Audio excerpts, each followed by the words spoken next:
So if this was a tutorial about how to make a rubber material or a metal material, you probably would have clicked away by now and I would have agreed with you. I would have been long gone, but this is actually 10 times more interesting because we're not talking about how to make materials, but in fact, how do you mix materials, especially along these bevels, making an edge-worn effect. Now that's something we're sticking around for. So yeah, this is the kind of thing that's going to make your hard surface and sculpts look much cooler, especially if you don't use a cube, something like this. I just downloaded it off of TurboSquid, and it turns out that both of these models, both the, dumbass cube and this thing, they're using the same material that we can control procedurally with this edge node that I'm going to teach you how to make. And again, this is the idea of taking one material.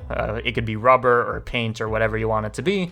A second material, this is the one that's going to show up on the edges, so this is a metallic material. We're going to mix them together using this edge thing that we can say how big are those worn edges going to be. So let me show you how to make this. So first of all, let's just get rid of this edge node, and just to start off, I'm going to assume that you have two different materials or whatever it is you want to mix together, and you are just going to connect both of those into a mix shader, so that right now we could either have it completely be one or the other. Okay, so how is it that we make this edge detection thing? Well, first of all, make sure that you are in cycles. I think it's possible for this to work in Eevee, but from my experimentation, it seems to be a cycles effect, okay?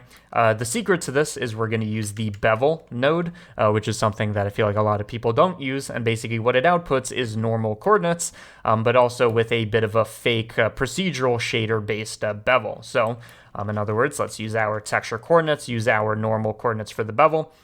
You can see that our normal coordinates look like this. They have a bunch of faces, and this means whatever it means.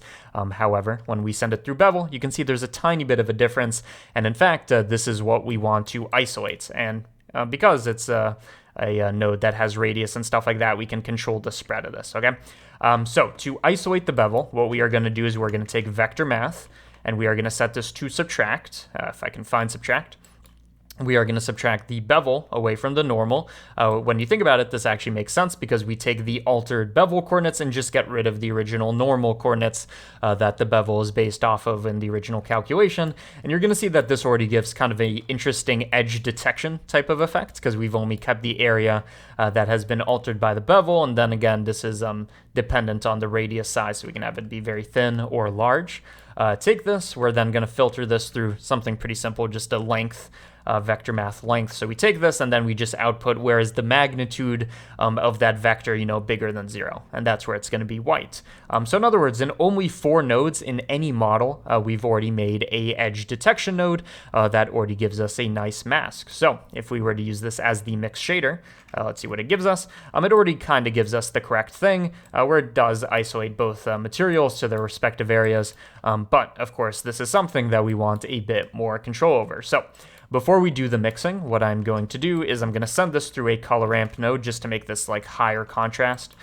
So we're going to take the white handle and bring it down. So this is just going to make it a much harsher edge. So this is without, this is with, and we can make it even harsher.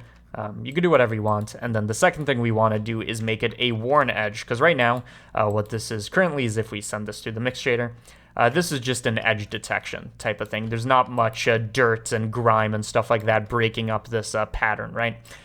So to make the dirt and make it actually worn, I'm going to use a noise texture, again, sent through a color ramp node. And this one, we want to make sure it's more in the middle so we can actually see the black and white sections of the dirt. Something like that. A lot of detail, a lot of roughness. This is, I guess you can pick these parameters differently depending on the effect you want. But point is, you have the mask, you have the dirt, and then all you have to do to combine them is it's pretty simple. You just take a math node, set it to multiplication, because multiplication kind of means and in shader logic. So where do we have this edge and the white section of the dirt? Well, it's going to be like this, and you can see now we've broken up the pattern. And let's view the mix shader. You can see it's given us this effect. And so far, let's see what we can control. Procedurally, without any extra, for free, we can control the radius of this. So how big is this edge-worn effect detection going to be? We can also affect, using this color ramp, kind of the magnitude or the intensity of the dirt. So if I bring this down, it's going to be a much cleaner edge. And then otherwise, it's going to have that actual dirt and grime to it. The noise parameters are actually going to be the dirt type. So if we make this a very small, or I guess big number, we have very fine dirt, otherwise very low detail dirt, or I guess very sparse. And, that's actually the essence of it. Again, the nice thing is you just apply this material to whatever, it works automatically, and you can vary these A and B materials on a whim. So we can make this like red, and then the metal is what's poking through, etc. So that's how you make an edge worn effect very simply in Blender. And in a second, I'm going to show you how to take this up a notch with a product that came out recently. But as for this tutorial, it's over. Hope you enjoyed it. So I just wanted to mention at the end of this, because it's actually surprisingly relevant to the tutorial you just watched, Critisalt, the guy who makes tutorials, Critisalt, he made a product over on Gumroad. It's called Modular Metals, and this is a massive procedural metal pack that uses a lot of the tricks that we talked about, including the edge worn effects. Let me just show you an example of this.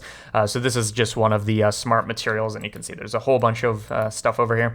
But this is just one of the materials applied to a vase looking thing. It works with anything, it's procedural, but we get controls like the age of this, so how much rust accumulation is there going to be, and this is just complex iron, and it has all these parameters that are ambient occlusion dependent and edge wear dependent. So for example, let's see, so we have the ambient occlusion stuff, but you can see the get edges effect is pretty much the exact same thing. It's kind of the worn edges thing that we got that we made before.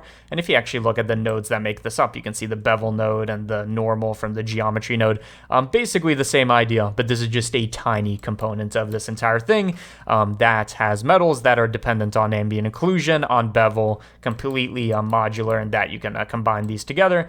Of course, some of these have already been pre-made with a bunch of sliders again. So we got a gunmetal, smart rust, stuff like this. So I just wanted to mention this exists, and you can play around with this and get yourself, quite honestly, one of the most extensive metal packs for, specifically made for Blender.